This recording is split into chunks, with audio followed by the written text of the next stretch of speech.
Okay, we're going to start looking at our properties of logs. Okay, properties of logs include this product rule, and it says that the sum of the logs equals the log of the products. The sum of the logs equals the log of the products, or the log of the products equals the sum of the logs. Okay. In other words, if you're trying to say if you have the log of P times Q, it's nothing more than the log of P plus the log of Q. Here's an example. So if we were taking the log of 100,000, that's the common log of 100,000, we would agree that that's 5. But we should also agree that 100,000 is 100 times 1,000. So if I were to take the log of 100, which is 2, and the log of 1,000, which is 3, then I would have to add them in order to get the 5, which is the value of the log of 100,000. So the log of 100,000 equals the log of 100 plus the log of 1,000. Over here is a proof of that. Okay, you can study that. We might look at that in class. Okay. But that's also available on the slideshow for logs. Okay.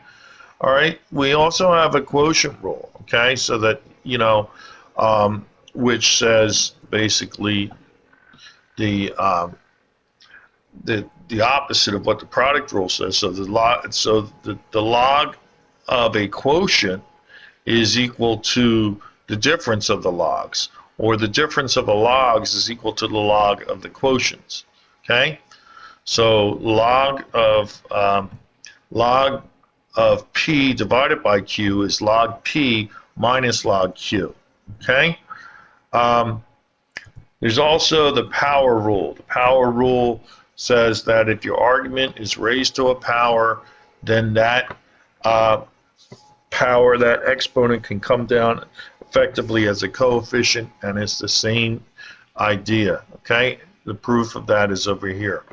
Log conversion, log base R of P could be viewed in many different ways. The log P over log R, that's common log, natural log of P over natural log of R, or log of any base P over log of the same base R. Okay, the example here, log R of P is log 8 of 64, which we should know is 2, could be viewed as the log base 2 of 64 of the log base 2 of 8, which would be 6 over 3 or 2, either way. And we'll do some more of that log conversion manipulation later. Okay, so there's two kinds of problems where you often use these.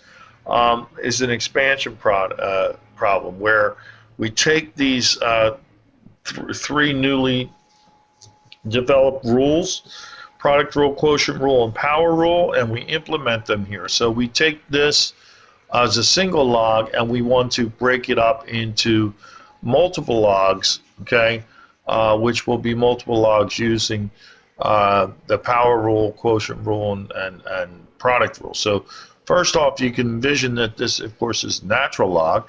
That's a natural log of effectively A times B over C. So that could be immediately written as the natural log of A plus the natural log of B minus the natural log of C. Okay, in a little simpler expression. All right, so there it is right there. Okay, that's using the product and the quotient rule in one sweep right there. Now we got the power rule, which will drop the 3 down as a coefficient. We can, of course, we can convert the root into the half power and then drop that down. And then here's what we end up getting. Okay. The other kind of problem is the condensing problem. That is taking something of this sort and turning it back into that. Okay. So here we go. We got this expression, okay, which is 4 logs, which we want to condense into a single log, okay, using those properties. Power rule, sign the exponent up here, likewise in each of those, okay, so there's the power rule.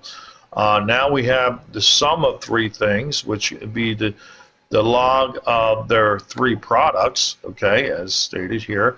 And then we have a difference, which would be the log of this divided by the log of z squared. And there you have, okay, a condensing of logs. All right, so you have the expansion of logs, you have the condensing of logs.